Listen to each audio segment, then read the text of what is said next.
இன்னைக்கு நம்ம கண்டென்ட்ல பார்க்க போற கண்டென்ட் கேர்ள் இன் த மாஸ்க்.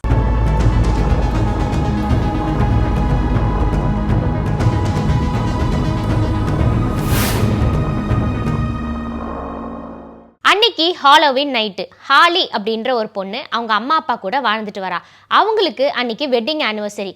அன்னைக்கு நைட்டு ரெஸ்டாரண்ட் போகலாம் அப்படின்னு பிளான் பண்ணுறாங்க. ஆனால் ஹாலியை அவங்களுக்கு கூட்டிகிட்டு போகிற ஐடியா இல்லை. ஸோ ஹாலியை யார் பார்த்துக்கிறது அப்படின்னு அந்த ஸ்ட்ரீட்டில் இருக்கிற ஒரு பொண்ணை அப்பாயிண்ட் பண்ணுறாங்க. அந்த பொண்ணு பேர் ஜெசிகா. இன்னைக்கு ஒரு நைட் மட்டும் எங்களோட பொண்ணை பார்த்துக்கோ, நாங்கள் மார்னிங் வந்துடுவோம் அப்படின்னு சொல்லிட்டு அவங்க போயிடுறாங்க. எதனா எமர்ஜென்சினா எங்களுக்கு கால் பண்ணு அப்படின்னு இன்ஃபார்ம் பண்ணுறாங்க. ஜெசிகா டின்னர் ப்ரிப்பேர் பண்ணி ஹாலியை சாப்பிட வச்சுட்டு டிவி பார்த்துட்டு இருந்தா. அப்போது சாப்பிட்டதுக்கப்புறம் ஹாலி எனக்கு எதனா ஸ்வீட் வேணும் அப்படின்னு கேட்குறா. என்ன வேணும்னு ஜெசிகா கேட்டதுக்கு ஐஸ்கிரீம் வேணும் அப்படின்னு சொல்கிறா. ஜெசிகா உடனே ஃப்ரிட்ஜில் போய் ஐஸ்கிரீம் இருக்கான்னு பார்க்குறா. ஆனால் ஐஸ்கிரீம் இல்லை. ஸோ ஹாலி கிட்ட வந்து இங்கே ஐஸ்கிரீம் இல்லை, வேற எதனா ஸ்வீட் கொடுக்கவா அப்படின்னு கேட்குறா. இல்லை, எனக்கு ஐஸ்கிரீம் தான் வேணும், அது பேஸ்மெண்ட்டில் இருக்கிற ஃப்ரீசரில் இருக்குது அப்படின்னு சொல்கிறா. உடனே ஜெசிகா பேஸ்மெண்ட்டுக்கு போய் அங்கே இருக்க லைட் ஆன் பண்ணுறா. ஆனால் லைட் எரியல. பேஸ்மெண்ட்டில் இருக்க விண்டோவில் ஒரு சின்ன பொண்ணு திரும்பி நின்றுட்டு இருக்கு. இவளுக்கு ஒன்றுமே புரியல. ஓ, இன்னைக்கு ஹாலோவின் நைட் தானே, சின்ன பசங்களாம் கோஸ்ட் மாதிரி வேஷம் போட்டுட்டு தெருவில் சுற்றிட்டு இருப்பாங்க, அதில் ஏதோ ஒரு பொண்ணு போல இருக்கு அப்படின்னு சொல்லிட்டு உள்ளேருந்து அந்த ஐஸ்கிரீம் எடுத்துட்டு மேலே போயிடுறா. ஹாலி கிட்ட ஐஸ்கிரீம் கொடுக்குறா. ஹாலி உடனே ஐஸ்கிரீம் ஓகே, எனக்கு சாக்லேட் சிப்ஸ் வேணும், ஃப்ரீசரில் போய் எடுத்துட்டு வா அப்படின்னு சொன்னவனே மறுபடியும் பேஸ்மெண்ட்டுக்கு போகிறா.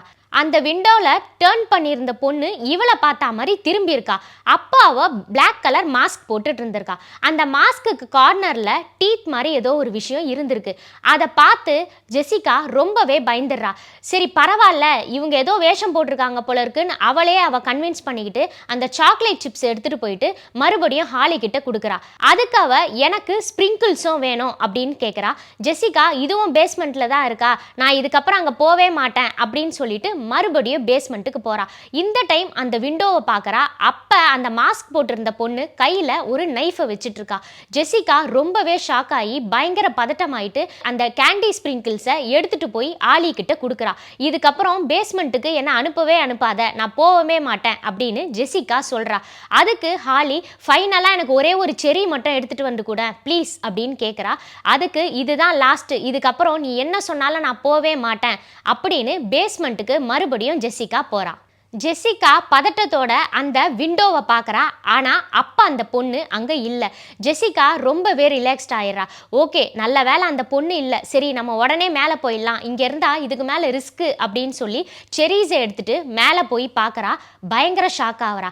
அந்த இடத்துல ஆலி இறந்து போயிருக்கா. அவள் கழுத்தில் யாரோ கத்தியை வச்சு வெட்டியிருந்தாங்க. இதை பார்த்து ரொம்பவே ஷவுட் பண்ணுறா. உடனே போலீஸ்க்கு கால் பண்ணிட்டு அங்கே இருக்க ரெஸ்ட் ரூமில் போயிட்டு ஒளிஞ்சுக்கிறா. ½ போலீஸும் வந்துடுறாங்க. போலீஸ் அந்த வீட்டில் ஜெசிகாவை தவிர வேற யாருன்னா இருக்காங்களா அப்படின்னு சர்ச் பண்ணுறாங்க. ஆனால் யாருமே இல்லையா. கொஞ்ச நேரத்தில் ஆலியோட அம்மா அப்பா வந்துடுறாங்க. அப்போ 2 பேர் பயங்கரமாக அழுகுறாங்க. அழுதுட்டே ஜெசிகா கிட்ட நீ தான் என் பொண்ணை எதனா பண்ணியா, இங்கே என்ன நடந்தது அப்படின்னு கேட்குறாங்க. நான் உங்கள் பொண்ணை எதுவுமே பண்ணல, நான் இந்த சம்பவம் நடக்கும்போது பேஸ்மெண்ட்டில் செரி எடுக்கிறதுக்காக போயிருந்தேன். அப்போ அங்கே இருந்த விண்டோவில் தான் ஒரு பொண்ணு நைஃப் வச்சுட்டு நின்றுட்டு இருந்தா. ஃபஸ்ட்டு 2 வாட்டி நான் போகும்போது அவள் கையில் நைஃப் இல்லை, 3rd டைம் போகும்போது கையில நைஃப் இருந்தது. அவ தான் கண்டிப்பா ஹாலியை கொலை பண்ணியிருப்பா, நான் எதுவுமே பண்ணல அப்படின்னு ஜெசிகா சொல்றா.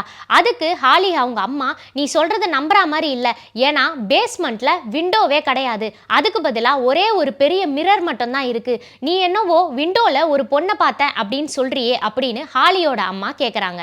ஜெசிகாக்கு ஒன்றுமே புரியல. என்ன இவங்க அந்த இடத்துல விண்டோ இல்லைன்னு சொல்கிறாங்க, ஒருவேளை கண்ணாடிக்குள்ளே தான் அந்த பொண்ணு இருந்திருக்குமோ, அது ஹாண்டடான கண்ணாடியாக இருக்குமோ, இல்லைனா நமக்கு பின்னாடி அந்த பொண்ணு நின்றுட்டு இருந்ததா, இல்லை இந்த வீட்டையே தான் அந்த பொண்ணு சுற்றி சுற்றி வந்ததா அப்படின்ற ஒரு விஷயமும் ஜெசிகாக்கு கடைசி வரைக்கும் புரியவே இல்லையா. இதுதான் கேர்ள் இன் த மாஸ்க் சொல்லப்படுற கதை. இதே மாதிரி இன்னொரு கண்டென்ட்டோட அடுத்த கண்டென்ட்டில் நான் உங்களை சந்திக்கிறேன்.